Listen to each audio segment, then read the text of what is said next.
ரொம்ப நல்லா பாடினா. நல்லதை கண்டாதான் நமக்கு பொறுக்காத. பிடிச்சு போட்ட. எப்படி பிரமாதம்.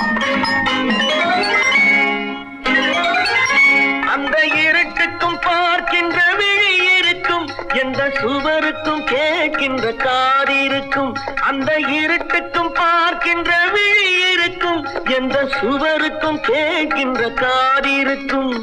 சொல்லாமல் கொள்ளாமல் காத்திருக்கும், சொல்லாமல் கொள்ளாமல் காத்திருக்கும். தக்க சமயத்தில் நடந்த